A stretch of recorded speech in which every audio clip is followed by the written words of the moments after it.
السلام علیکم رحمۃ اللہ، کیسے ہیں آپ؟ امید کرتی ہوں آپ خیریت سے ہوں گے۔ آج آپ سورۃ یونس 11 کا 11واں رکوع پڑھیں گے انشاءاللہ تعالی۔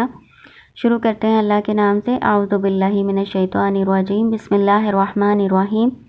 وَلَوْ أَنَّ لِكُلِّ نَفْسٍ ظَلَمَتْ مَا فِي الْأَرْضِ لَافْتَدَتْ بِهِ وَلَوْ اور اگر انا بے شک لِكُلِّ نَفْسٍ ہر ایک جان کے لیے ظلمت جس نے ظلم کیا ما فی الارض جو زمین میں ہے لفتدت بھی وہ فدیہ دے دے اس کا۔ لام زائدہ ہے، لام کا یہاں پہ کوئی ترجمہ نہیں لگنا۔ وَأَسَرُّ النَّدَامَةَ اور وہ چھپائیں گے ندامت کو۔ ندامت کیا ہوتا ہے؟ شرمندگی کو۔ لما جب رأوا العذاب وہ دیکھیں گے عذاب کو۔ وَقُضِیَ بَیْنَہُم بِالْقِسْطِ وَہُم لَا یُظْلَمُونَ اور فیصلہ کر دیا جائے گا درمیان ان کے ساتھ انصاف کے اور وہ ظلم نہیں کیے جائیں گے۔ اس میں اللہ تعالیٰ بیان کر رہے ہیں کہ قیامت کے روز ہر جان کو جو اس نے کمایا ہوگا نا اسی کا بدلہ ملے گا۔ وہ جان جس نے ظلم کیا یعنی کفر و شرک کیا، اگر وہ چاہے گی کہ زمین میں جو کچھ بھی ہے نا وہ فدیے کے طور پہ دے کے اپنی جان چھڑا لے تو اسے وہ قبول نہیں ہونا۔ اول تو اس کے پاس ہوگا ہی نہیں نا اس وقت کچھ بھی کہ وہ فدیہ دے دے۔ اگر اللہ کہہ رہے ہیں فرض کریں اگر ہے بھی تو وہ فدیہ دینا چاہے تو اسے قبول نہیں ہوگا۔ اور پھر یہ جو کافر و مشرک ہیں یہ اپنی ندامت کو، اپنی شرمندگی کو جو ساری مخلوقات کے سامنے ان کو اٹھانی پڑے گی اس کو چھپائیں گے، لیکن چھپا تو نہیں سکیں گے نا، وہ تو ظاہر ہوں گے اس وقت سب کے سامنے۔ پھر اللہ تعالیٰ کہہ رہے ہیں کہ ان کے درمیان انصاف کے ساتھ فیصلہ کر دیا جائے گا، جیسے کہ آپ کو پتہ ہے کہ اللہ تعالیٰ عادل ہیں اور عدل کے ساتھ ان کے درمیان انصاف کے ساتھ فیصلہ کر دیں گے۔ وَهُمْ لَا يُظْلَمُونَ اور وہ ظلم نہیں کیے جائیں گے۔ مجہول ہی ترجمہ کرنا ہے، یہ بھی مجہول ہے قضیہ اور یہ یظلمون بھی مجہول ہے۔ مجہول وہ ہوتا ہے جس میں فاعل موجود نہ ہو، تو ان پر ظلم نہیں کیا جائے گا یعنی ان کے حق میں کمی نہیں کی جائے گی۔ ظلم کا مطلب ہوتا ہے کسی کو اس کے حق سے کم دینا، تو اللہ تعالیٰ عادل ہیں، اللہ تعالیٰ انصاف کرنے والے ہیں، اللہ تعالیٰ ان کے حق میں کمی نہیں کریں گے۔ الا ان للہ ما فی السماوات والارض سن لو یا خبردار۔ الا حرف تنبیہ ہے، کسی کو اپنی طرف متوجہ کرنے کے لیے استعمال ہوتا ہے جب کوئی اہم بات کرنی ہونا یا کسی کو غفلت سے بیدار کرنا ہو، پھر اس کو کوئی بات اچھی بتانی ہو، کوئی اہم بات بتانی ہو تو اس وقت یہ لفظ استعمال کرتے ہیں۔ انا بے شک للہ اللہ کے لیے ہے ما فی السماوات والارض جو آسمان اور جو زمین میں ہے، یعنی اللہ کی مخلوق ہے، اللہ کی فرما بردار ہے۔ الا ان وعد اللہ حق ولکن اکثرهم لا یعلمون سن لو انا بے شک وعد اللہ اللہ کا وعدہ حق سچا ہے، ولکن اور لیکن اکثرهم اکثر ان میں سے لا یعلمون نہیں وہ جانتے۔ اللہ کا وعدہ یعنی آخرت کا، قیامت کا وہ سچا وعدہ ہے، وہ دن آ کے رہنا ہے، لیکن اکثر لوگ جو مشرک لوگ ہیں وہ نہیں اس بات کو جانتے یعنی اس پر ایمان نہیں لاتے۔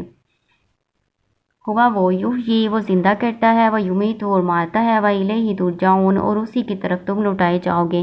یعنی اللہ تعالیٰ کہہ رہے ہیں زندگی اور موت کا اختیار صرف اللہ تعالیٰ کی طرف ہے اور بالآخر اللہ ہی کی طرف لوٹنا ہے۔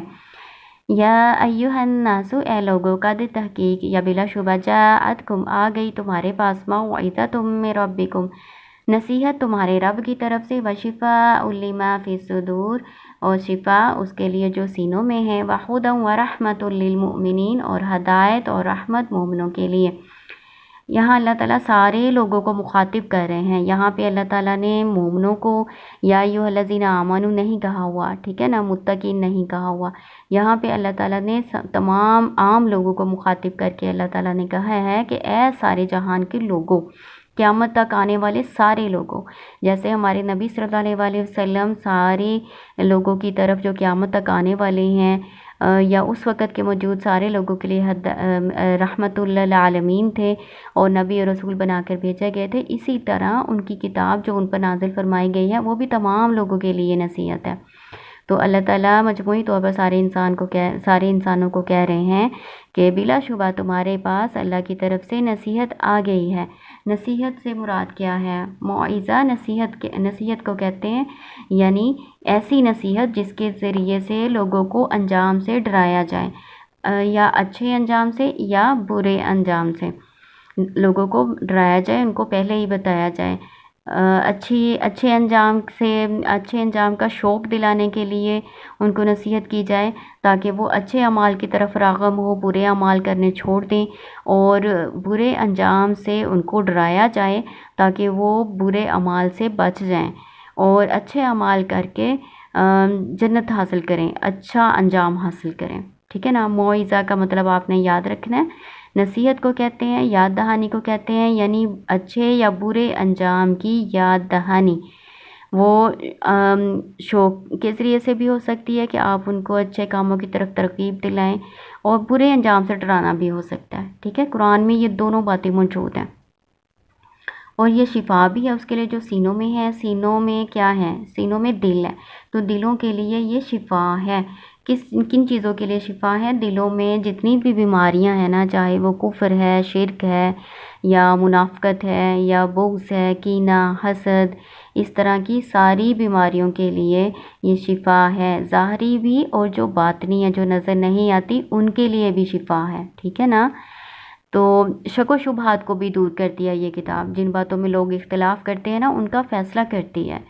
جو پچھلی کتابوں میں اختلاف ہو چکا اس کو بھی ختم کرتی ہے۔ تو پھر دل صاف ہونے چاہیے نا، تو اس بات پہ، اس آیت پہ ذرا غور کرنا ہے آپ نے، کیا ہمارے دل صاف ہیں؟ کیا ہمارے دلوں میں شک و شبہات تو نہیں آتے؟ ہمارا ذہن اس بات سے کلیئر کیوں نہیں ہوتا؟ ہم یہ کیوں سوچتے ہیں؟ ہم ایک دوسرے سے کیوں پوچھتے رہتے ہیں کہ فلاں صحیح کہہ رہا ہے یا نہیں صحیح کہہ رہا؟ ہم کس کے پیچھے چلیں؟ کس کی بات مانیں؟ ہم یہ کیوں سوچتے ہیں؟ ہمارا ذہن کلیئر کیوں نہیں ہوتا اس بارے میں؟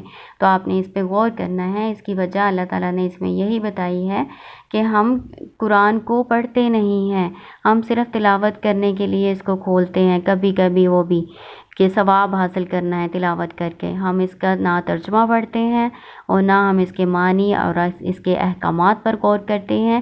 تو یہ ہمیں شفا کیسے دے؟ پھر ہمارے لیے شفا کیسے ہو؟ ہمارے شک و شبہات کو کیسے دور کرے گی پھر، جب ہم نے اس سے فائدہ نہیں اٹھانا، جب ہم نے اس کو سمجھنا نہیں ہے، جب ہم اس کتاب کے حقوق کی ادا نہیں کرتے، تو ہمارے دلوں سے شک و شبہات کیسے دور ہوں؟ اللہ تعالیٰ نے تو شفا کہا ہے نا، قرآن کو شفا کہا ہے، ہمیں شفا کیوں نہیں حاصل ہوتی؟ ہمارے دلوں کو اطمینان کیوں نہیں حاصل ہوتا؟ قرآن دلوں کا اطمینان ہے، دلوں کا سکون ہے، ہمارے دلوں کو سکون کیوں نہیں ہوتا؟ ہم صرف کہتے ہیں کہ پڑھنے سے سکینت نازل ہوتی ہے، بس یہ قرآن کا حق ہے کہ ہم اس کو صرف رٹا لگائی جائیں، اس کو پڑھتے رہیں۔ ٹھیک ہے، میں اس بات کا انکار نہیں کر رہی کہ اس کے پڑھنے سے ثواب ہوتا ہے، ایک لفظ پڑھیں گے تو آپ کو 10 نیکیاں ملیں گی، یہ تو حدیث مبارک ہے، لیکن میں آپ کو کہہ رہی ہوں کہ قرآن کا اصل مقصد جو ہے نا، اس کو سمجھنا اور اس پر عمل کرنا ہے، پھر ہمارے دلوں کو شفا حاصل ہوگی، پھر ہمارے شک و شبہات دور ہوں گے، صحیح معنوں میں ہم تب فائدہ اٹھا سکتے ہیں اس قرآن سے۔ وَهُدًى وَرَحْمَةٌ لِّلْمُؤْمِنِينَ، اور آگے اللہ تعالیٰ نے مومنین کا ذکر کیا ہے، ایمان والوں کا ذکر کیا ہے، جو ایمان لائے ہیں۔ اب اوپر تو سب لوگوں کے لیے کہا تھا نا، اب ایمان والوں کے لیے اللہ تعالیٰ نے کہا ہے کہ ان کے لیے یہ ہدایت کا اور رحمت کا ذریعہ ہے۔ خاص طور پر اللہ تعالیٰ نے ایمان والوں کو مخاطب کر کے اب کہا ہے کہ ان کے لیے یہ ہدایت کا ذریعہ بھی ہے اور رحمت کا بھی۔ کیوں بھلا؟ کیونکہ جو ایمان لاتے ہیں نا اس کتاب پہ، وہ اس کتاب سے صحیح معنوں میں فائدہ اٹھا سکتے ہیں، ٹھیک ہے۔ تو یہ میں نے آپ کو یہاں پہ اس بات کی طرف متوجہ کیا ہے کہ آپ نے اس کتاب سے فائدہ اٹھانا ہے، اس کے ہدایت حاصل کرنی ہے۔ ہدایت کو ہم پہلے ڈسکس کر چکے ہیں سورۃ فاتحہ میں، ہدایت کیا ہوتی ہے۔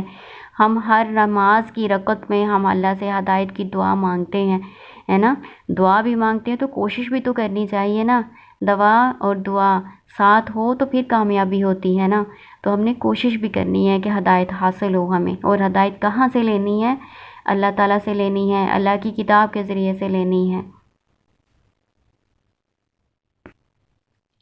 قُلْ بِفَضْلِ اللَّهِ وَبِرَحْمَتِهِ فَبِذَلِكَ فَلْيَفْرَحُوا، قُلْ کہہ دیجئے ساتھ فضل اللہ کے، وَبِرَحْمَتِهِ اور ساتھ اس کی رحمت کے، فَبِذَلِكَ پس اس وجہ سے، فَلْيَفْرَحُوا پس چاہیے کہ وہ خوش ہوں، ہوا خیر مما یجمعون وہ بہتر ہے، مما اس سے جو یجمعون وہ جمع کرتے ہیں۔ اللہ تعالیٰ کہہ رہے ہیں ان کو کہہ دیجئے، اے نبی صلی اللہ علیہ وآلہ وسلم ان سے کہہ دیجئے کہ اللہ کے فضل کے ساتھ اور اس کی رحمت کے ساتھ، بس ان چیزوں کے ساتھ، ان چیزوں کی وجہ سے چاہیے جو اللہ تعالیٰ نے ان پر فضل کیا ہے نا اپنی کتاب دے کے اور اپنی رحمت، یہاں پہ قرآن کا ذکر ہو رہا ہے، اوپر آپ نے پڑھا ہے نا، تو وہ اللہ کا خاص فضل ہے، اللہ کی خاص رحمت ہے۔ تو اس رحمت، اس فضل کے ملنے پر اللہ تعالیٰ کہہ رہے ہیں ان لوگوں کو چاہیے، ان مومنوں کو چاہیے کہ وہ خوش ہوں، خوشی منائیں، ٹھیک ہے۔ یہ جو لام لگا ہوا ہے نا، یہ لام امر ہے، یہ فا کے ساتھ آیا ہے تو ساکن آیا ہے، اس کا ترجمہ آپ نے کرنا ہے فَلْيَفْرَحُوا، بس چاہیے کہ وہ خوش ہوں، ٹھیک ہے، چاہیے کہ ہوا وہ، یعنی یہ جو قرآن ہے نا، خیر مما یجمعون، وہ بہتر ہے اسے جو وہ جمع کرتے ہیں۔ یہ دور کا اسم اشارہ ہے، لیکن کتاب تو ہمارے پاس موجود ہے۔ جب اس طرح سے آتا ہے نا کہ قریب کا اشارہ استعمال ہونا ہو لیکن دور کا استعمال کیا جائے تو وہ اس کتاب کی اہمیت دکھانے کے لیے ہوتا ہے۔ تو یہاں پہ اللہ تعالیٰ کہہ رہے ہیں یہ وہ خاص کتاب ہے جو سب چیزوں سے بہتر ہے، جو بھی لوگ جمع کرتے ہیں نا، مومن یا جو بھی لوگ اکٹھی کر کے جمع کر کے چیزیں رکھتے ہیں نا، چیزیں جمع کر کے کون سی رکھتے ہیں حفاظت سے، جو انسان کی نظر میں اہمیت والی ہوتی ہیں، جو خاص ہوتی ہیں، ان کو ہی جمع کر کے رکھتے ہیں نا محفوظ کر کے۔ تو ان ساری چیزوں سے بہتر قرآن ہے کہ اس کی طرف توجہ دی جائے، اس کو جمع کیا جائے، اس کو یاد کیا جائے، اس پر توجہ دی جائے، ٹھیک ہے نا۔ تو اللہ تعالیٰ نے اس کو اپنی طرف سے خاص فضل اور خاص رحمت بتایا ہے۔ اور ایک بات آپ نے یہاں پہ نوٹ کرنی ہے، فَلْيَفْرَحُوا، خوشی منائیں۔ خوشی کا مفہوم کیا ہوتا ہے؟ خوشی وہ جس سے آپ کے دل کو فرحت ہو، سکون ہو، اس کو خوشی کہتے ہیں نا۔ تو خوشی کیسے منانی ہے؟ اللہ نے تو حکم دیا ہے نا کہ خوشی منائیں۔ ہم خوشی کیسے منائیں گے؟ کبھی غور کیا اس بات پہ؟ تو نہیں کیا تو آپ کریں۔ ہم خوشی کیسے مناتے ہیں؟ ہم جلسے جلوس نکالتے ہیں، ہم نعرے لگاتے ہیں، ہم کیک کاٹتے ہیں، ہم اس طرح کے کام کرتے ہیں جو اللہ نے نہیں حکم دیا، جو اللہ کے رسول صلی اللہ علیہ وآلہ وسلم نے نہیں حکم دیا، نہ اس طرح کر کے ہمیں دکھایا، نہ کبھی صحابہ نے اس پر عمل کیا۔ تو اس طرح سے خوشی منا کے کیا ہم کوئی ثواب حاصل کر سکتے ہیں اللہ سے؟ کیا دین ہمارا مکمل نہیں ہو چکا؟ کیا اس میں کوئی کمی بیشی رہ گئی تھی؟ اگر یہ ضروری ہوتا کہ اس طرح سے جلسے جلوس نکال کے خوشی منانی ہے، نعرے لگا کے خوشی منانی ہے، تو کیا اللہ اور اس کے رسول ہمیں نہ بتاتے کہ اس طرح سے کرنا ہے، یہ بہت ضروری ہے، یہ دین کا حصہ ہے؟ تو یہ غلط باتیں جو ہیں یہ دین میں شامل نہیں ہیں۔ اس طرح سے خوشی نہیں منانی، ہمیں اس طرح سے خوشی منانی ہے جیسے اللہ اس کے رسول صلی اللہ علیہ وآلہ وسلم نے خوشی منائی ہے، اور جیسے صحابہ کرام نے ہمیں عمل کر کے دکھایا ہے اس آیت پہ، ہم نے ان کے پیچھے چلنا ہے، پھر ہمیں ثواب ملے گا۔ ہر وہ کام جو نیا ہے، جو دین میں نیا نکالا جاتا ہے نا، وہ گمراہی ہے، اور گمراہی جہنم میں لے جانے کا باعث ہے۔ اور ہر وہ نیا کام جو دین میں نیا نکالا جاتا ہے وہ قابل قبول نہیں ہے، وہ مردود ہے۔ یہ میں آپ کو احادیث کے ترجمے سنا رہی ہوں، اپنی طرف سے نہیں بتا رہی، میں آپ کو یہ احادیث کے ترجمے بتا رہی ہوں کہ خوشی منانے کا طریقہ وہ نہیں ہونا چاہیے جو آج معاشرے میں رائج ہو چکا ہے۔ اس کو آپ نے اچھی طرح سے سمجھنا ہے۔ ایک تو یہ بات کہ یہ آیت قرآن کے بارے میں ہے، کیونکہ اوپر بھی آپ نے آیت پڑھی ہے، قرآن کا ذکر ہو رہا ہے، تو یہ آیت قرآن کے بارے میں ہے، اور قرآن ان سب چیزوں سے بہتر ہے جو لوگ جمع کرتے ہیں، اکٹھا کرتے ہیں۔ شروع والی بھی اور بعد والی بھی ساری باتیں آپ دیکھیں نا دھیان سے، تو آپ کو پتہ چل جائے گا کہ یہ قرآن کے بارے میں بات ہو رہی ہے، ٹھیک ہے۔ اس کو کسی اور واقعے، کسی اور چیز کے ساتھ ریلیٹ نہیں کرنا۔ اور دوسرا، خوشی منانے کا طریقہ کیا ہونا چاہیے؟ تو خوشی منانے کا طریقہ بھی آپ نے غور کرنا ہے کہ ہمارا کیا ہونا چاہیے، ٹھیک۔ قُلْ أَرَأَيْتُمْ مَا أَنزَلَ اللَّهُ لَكُم مِّن رِّزْقٍ فَجَعَلْتُم مِّنْهُ حَرَامًا وَحَلَالًا، قُلْ کہہ دیجئے بھلا بتلاؤ تو، ما جو انزل اللہ نازل کیا اللہ نے، لکم تمہارے لیے، من رزق میں سے، فَجَعَلْتُم مِّنْهُ حَرَامًا وَحَلَالًا، پھر بنائے تم نے اس میں سے حرام اور حلال۔ اس میں اللہ تعالیٰ ذکر کر رہے ہیں، اللہ تعالیٰ مشرکین کو مخاطب کر رہے ہیں، اور اللہ تعالیٰ کہہ رہے ہیں کہ اللہ تعالیٰ نے تمہیں چھپاؤ کی صورت میں رزق دیا، یا پھر جو زمین کی کھیتی ہے اس میں اللہ تعالیٰ نے رزق دیا، تو تم اس میں سے حرام اور حلال بناتے ہو۔ یہ ہم پہلے پڑھ چکے ہیں کہ جو مشرکین تھے نا، یہ بتوں کے ناموں پر جانوروں کو وقف کرتے تھے، اور جو زمین کی پیداوار ہوتی تھی نا، پھل وغیرہ یا کھیتی وغیرہ، اس میں سے اپنے بتوں کا حصہ نکالتے تھے۔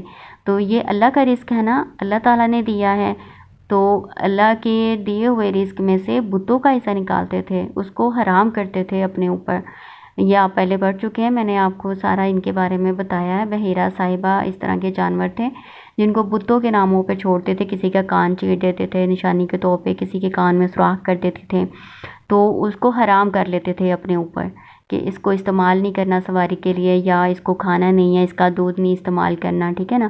حالانکہ اللہ تعالیٰ نے تو حرام نہیں کیا نا اس کو، تو اپنی طرف سے اس کو حلال اور حرام کرتے تھے۔ جو خالق و مالک ہے نا، یہ اللہ تعالیٰ کا خاص اختیار ہے، خالق و مالک ہے وہ ہمارا، تو حلال اور حرام کا اختیار صرف اللہ کی ذات کو ہے۔